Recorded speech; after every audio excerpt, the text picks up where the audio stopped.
Hello again. This section, I'm going to tell you a little bit about my own experience, both as a social science researcher and as a professor. So, a couple of things I want to tell you about my own research interests. I mainly focus in the areas of gender, religion, race and ethnicity, and immigrant women in particular, and also on domestic violence. I have been a social science researcher now for about 7 or 8 years. I'm relatively new to this discipline, but I have worked at the university for many years as an academic instructor.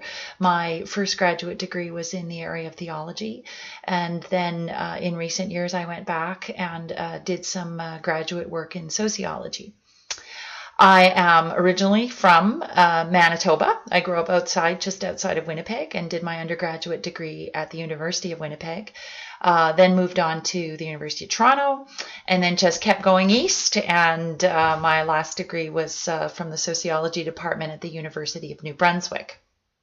Why do I engage in social science research? I, first and foremost, am very curious.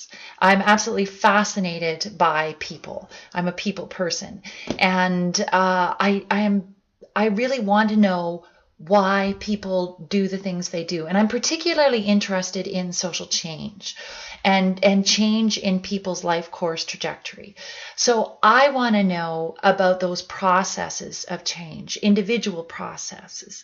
For example, how do immigrant women come to the decision to leave everything they know and move to a foreign country where almost everything is unfamiliar, where they don't speak the same language, where the foods that they're used to are not available, where everything is different compared to where they came from.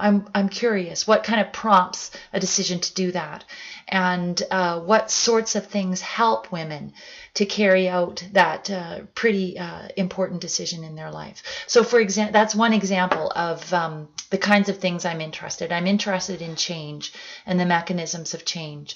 I'm also interested in change on the social level.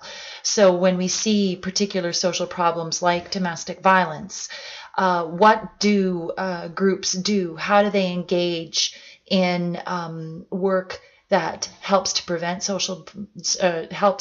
social problem of domestic violence? How do they address victims in their midst? How do they deal with perpetrators? How do different groups work together on a social problem? I'm very interested in what is called a collaborative approach to domestic violence prevention and intervention. So I'm interested in change on a variety of levels. Why do I think it's necessary to learn about social research methods and to use them well? I think many of us are passionate about different aspects of society. I know many of you come to this course with your own research interests, whether that be in criminal behavior, whether that's in addictions, that could be in the area of environmental sustainability. Perhaps some of you are interested in certain social psychological kinds of questions, depending on your declared major. So we all come with interests in the way the world works as social scientists. And using social research methods well is important so that our interests help to contribute to the advancement of knowledge within our fields. So we may be very curious, we may have certain positions that we hold in terms of certain social issues, but if we want to participate in the public discussions that surround our areas of interest, if we want to make a difference in society, if we want to dispel stereotypes, if we want to end things like discrimination or violence against women, or perhaps we have a particular point of view that we don't think is being paid enough attention to, if we want our voices and our perspectives to be heard, it's important that we use rigorous social research methods, social scientific research methods. And so therefore the knowledge that we are creating is based on sound methods, and that other researchers and other scientists in other fields will take our work seriously. And so in order to do good work, we have to employ the correct research methods. We have to think through our research projects, design them well, employ good methods of data collection or good analytical methods. So there's lots of reasons why learning about social research methods and learning to use them and learning to use a variety of tools to carry out social research is important in society. It can make a real difference. From the aspect or from the point of view of being a researcher, I think it's important from the point of view of being an informed citizen. We have a federal election coming up in the next year, and so all of us have an interest in sound social policy, that the government's decisions in terms of where our resources are put, what kinds of laws are enacted, how citizens are treated, issues of social inequality, how those are all addressed. Those are important issues, and to have some sense of where the information comes from, who's producing it, how we can understand it better, it helps us to be more engaged citizens. So this course isn't only for those who are going on in terms of social science research, but those who are interested in society at large and being more critical of the kinds of messages that we're getting from our government and from our media sources. Also, I think you need to think about using this course as a way to become an expert. You're going to have a lot of opportunities to look at different social issues and to read about different methods of research. And so, what are you thinking about doing after you're done your undergraduate degree? What area will you become an expert in the coming years? And you really have an opportunity here.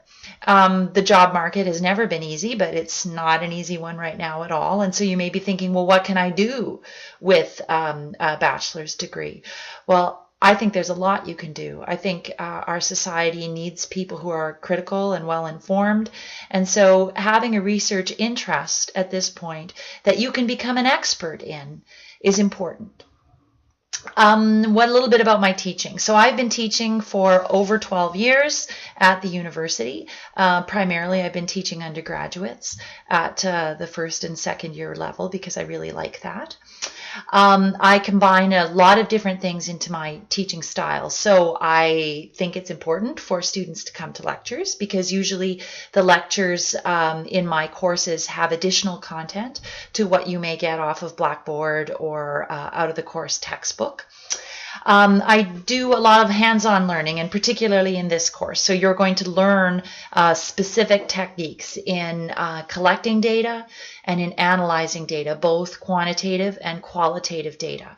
So you'll have opportunities within class to do some of this hands-on learning. We have a couple of labs, or 3 labs to be exact. You'll be working together to collect qualitative data. You'll be sharing some of your analysis. We will work in small groups sometimes. You'll work in pairs. So there's a lot of active kind of hands-on learning that goes on in my course. And so it doesn't just mean that, you memorize the textbook and you'll do great. You have to actually participate actively in this course. And if you do, then you'll do fine. But there's a lot of different things that you're going to be asked to do and to engage in this course. And so if you're someone that doesn't like to participate in a variety of learning styles, you may be a little bit uncomfortable in this course because you're going to have to interact with your peers and with me throughout the course. So that's a little bit about me. I give lots of examples from my own research throughout the course, and the textbook that I've chosen gives loads of examples of different social science research, which can hopefully stimulate some of your own research interests and encourage you to try out some new skills.